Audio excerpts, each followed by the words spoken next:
And I call Karl Turner. Thank you very much indeed, Madam Deputy Speaker. You know, Madam Deputy Speaker, my politics, as we cross-swords many a times. So you know it pains me when I congratulate the Right Honourable Gentleman, the Shadow Justice Secretary, for his outstanding contribution.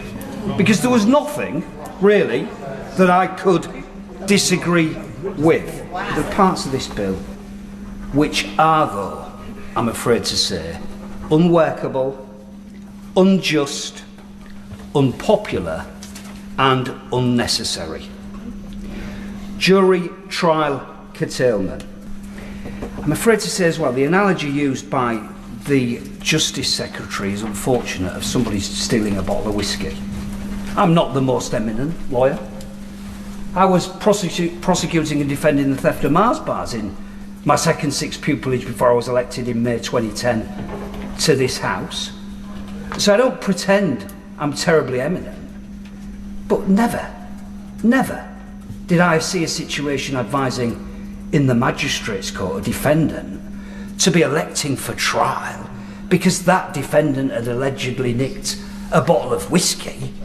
The scenario's for the birds, to be perfectly honest with you.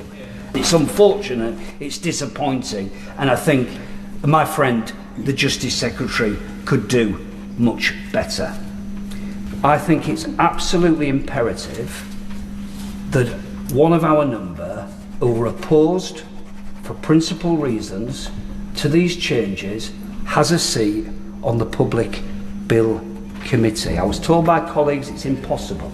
You're never going to be able to provide that. It's never going to happen. The Chief Whip is never going to concede to one of the so-called rebels being on that Bill Committee. But what I don't appreciate, Madam Deputy Speaker, is officials in the MOJ spinning that even Karl Turner was unable to persuade enough people to rebel against this bill.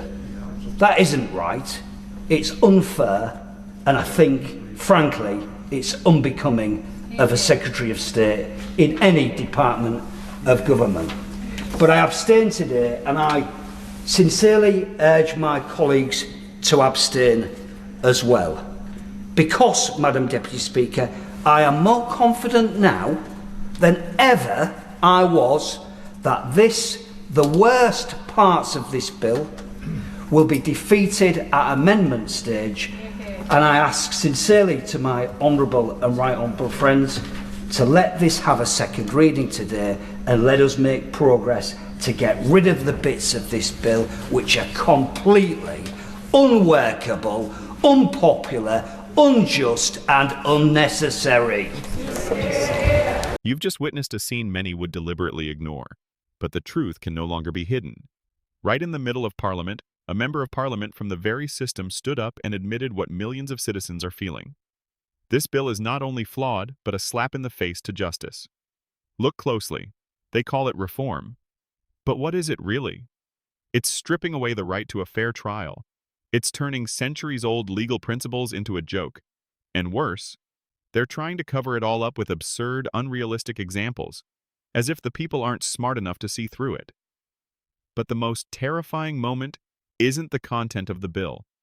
It's how the system operates behind the scenes.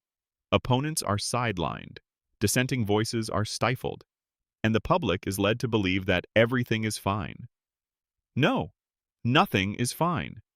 Even insiders have to admit, this bill is impossible, unfair, unpopular, and completely unnecessary. That's not the opposition's voice.